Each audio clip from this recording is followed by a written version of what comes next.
సినిమాలోని పాటల గురించి మనతో మాట్లాడడానికి the most happening choreographer, dance choreographer Jani master is here. Master ఎలా ఉన్నారు?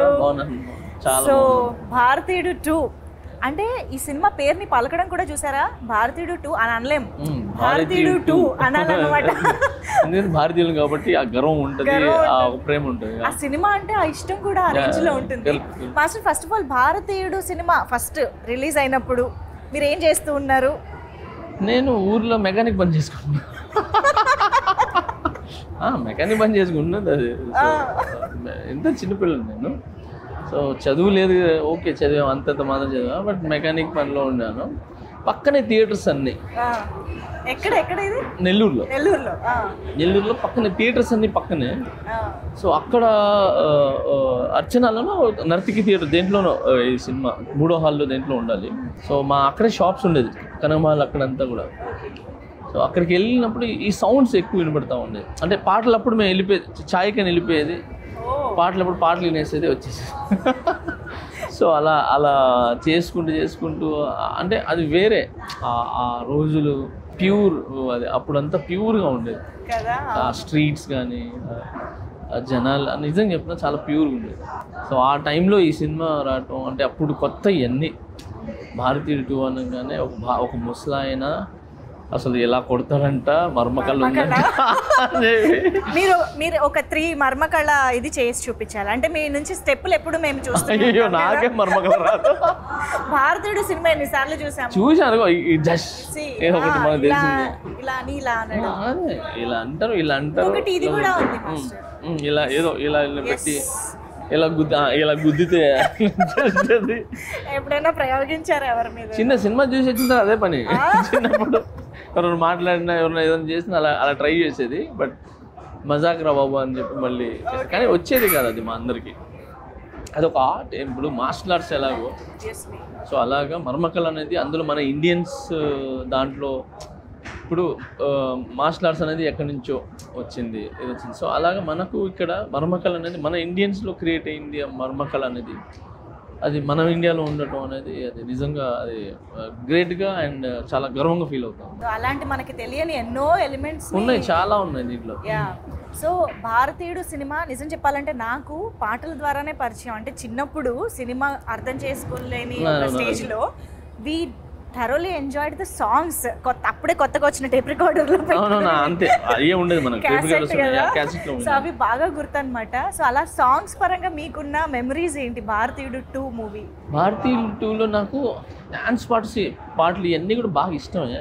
కానీ దాంట్లో నాకు ఎప్పటికీ గుర్తుండిపోయేది, హార్ట్ టచింగ్గా బాగా ఇష్టంగా ఉండేది, డబ్బుల్ని పడవలుగా చేసి వదిలేసి, అంటే ప్రేమ ముఖ్యము, అంటే అంటే ఎదుటోళ్ళ కళ్ళల్లో సంతోషం అది ముఖ్యం, డబ్బులు కాదురా అని చెప్పి అప్పట్లో 500 తను చేసి వదలటం అనేది ఆ యొక్క మాంటేజ్ అనేది అసలు చాలా చాలా ఇష్టం నాకు.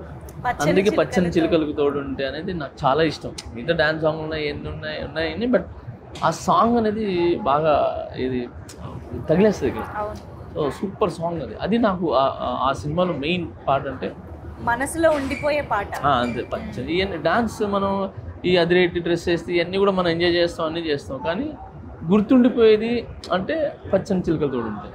సో దాంట్లో బురదలో చేయటం, పడేయటం, అండ్ పెద్ద కమలాసంగా పోయి లుంగి కట్టుకొని ఇట్లా అనుకొని వేయటం, అండ్ ఆమె మన సుకన్య గారు వాళ్ళిద్దరిలా అలా చేయటం. సో ఆ క్యూట్నెస్, ఆ మాంటేజెస్ అండ్ వాళ్ళ ఎమోషన్ అనేది అస్సలు సూపర్ కొరియోగ్రాఫ్. ఇప్పటికీ అలా కళ్ళ ముందు చాలా మంచి కొరియోగ్రాఫ్, నాకు చాలా ఇష్టం ఆ కొరియోగ్రాఫ్. సో ఇప్పుడు కమింగ్ టు భారతీయుడు 2, ఫైనల్గా మీరు భారతీయుడు 2 సినిమాలోని పాటలకి కొరియోగ్రఫీ చేయడం అసలు ఎప్పుడైనా ఎక్స్పెక్ట్ చేశారా? Did you? అయ్యో నేను చేయలేదు, నేను చేయలేదు. కానీ నేనేంటంటే మిస్ అయినా ఈ 2 మేబీ 3 ఏదో అనుకుంటున్నారు, నాకు తెలీదు, దాని నుండి చేస్తాను. బట్ దీంట్లో ఒక సాంగ్ అయితే నేను కంపోజ్ చేశాను స్టేజ్ మీద. అసలు చాలా చాలా బాగుంది. అమ్మాయి సాంగ్. అప్పట్లో మనకు ఓపెనింగ్ సాంగ్ ఎలా ఉంటుంది అలాంటి సాంగ్, షకలక బేబీ. సో ఆ జానర్లో ఉండేది. బట్ అది డిఫరెంట్ సాంగ్, ఇది డిఫరెంట్ సాంగ్. సో ఈ సాంగ్ కూడా పెప్పీగా ఉంది, బాగుంది.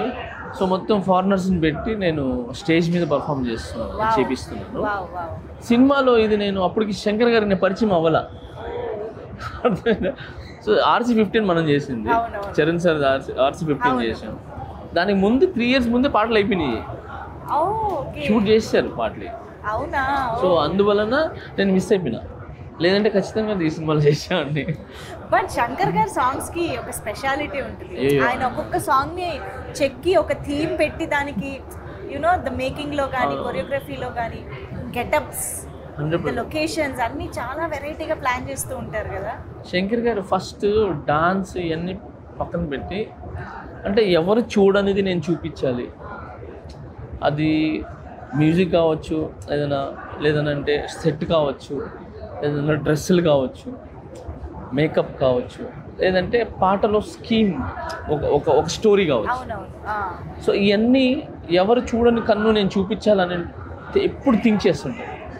సో నేను RC-15 కూడా వర్క్ చేసినప్పుడు సేమ్ ఇదే, అంటే ఇది వద్దు ఇంకేదైనా చేద్దాం అని ఆయన నాకు ఐడియాస్ ఇస్తుంటే నేను ఈయనకి ఆడి నుంచి వస్తున్నారు బాబు ఇంత ఐడియాలో మనపురం. ఫస్ట్ శంకర్ గారు ఒక ఐడియాతో వస్తారా, ఈ సాంగ్ ఇలా చేద్దాం, ఒక ఐడియాతో కాదు 100 ఐడియాస్ వస్తారు, అన్ని తీసుకుని వస్తారు. మేము దాంట్లో ఏం సెట్ చేయాలా, ఎలా సెట్ చేయాలా అని చెప్పి. బట్ ఈజీ, అక్కడ proper technician, proper hard work, talented ఉన్నాడు అనుకోండి, వాడికి చాలా ఇష్టపడుతుంది ఆయన చెప్పి, అంటే ప్యాషన్ అయిపోతాడు తనకి. ఎందుకంటే అంటే కొత్తవి తను నేర్చుకోవచ్చు, తను కూడా ప్రూవ్ చేసుకోవచ్చు. సో శంకర్ గారితో వర్క్ చేసే అవకాశం దక్కింది, కమల్ హాసన్ గారితో చేసే అవకాశం మిస్ అయింది. But no problem.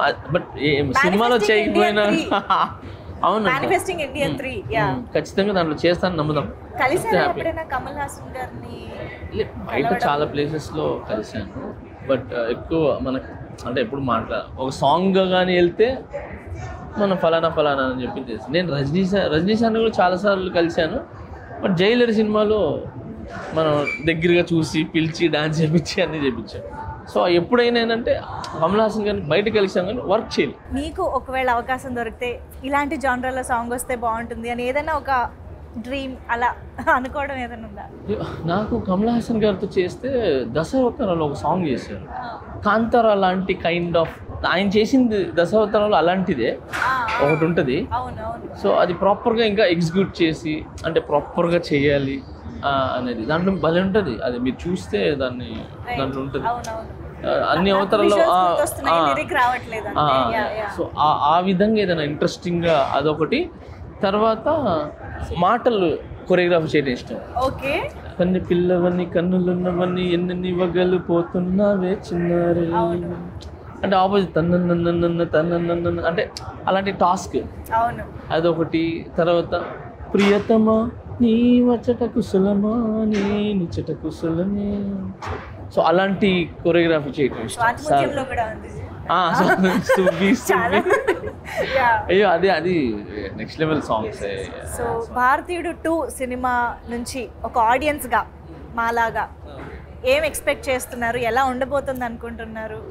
అంటే నేను భారతీయుడు 2 నుంచి నేను ఎక్స్పెక్ట్ చేసేది ఏంటంటే, ఈ సినిమాతో దాంట్లో కరప్షన్స్ ఈ సినిమా వచ్చిన తర్వాత ఆల్మోస్ట్ కొంచెం మారింది. భయపడ్డారు అనమాట కొంచెం. ఎక్కడో అంటే భయపడటం కావచ్చు, లేదా మన ఇండియా మనం చేయకూడదు అనొచ్చు, అంటే ఇది తప్పు కదా అని చెప్పి ఒక 100లో 10% అయినా ఏదైంది. ఈ సినిమాతో కూడా అలాంటి మెసేజ్ వచ్చి జనాలకి ఉపయోగపడి మారేది, అలాంటిది ఏదైనా మెసేజ్ వచ్చి పబ్లిక్ హ్యాపీగా ఉండి వాళ్ళ లైఫ్ బాగుంటుందని ఎక్స్పెక్ట్ చేస్తాను. Amazing master, very nice talking to you. All the very best for future endeavours కూడా. Thank you so much.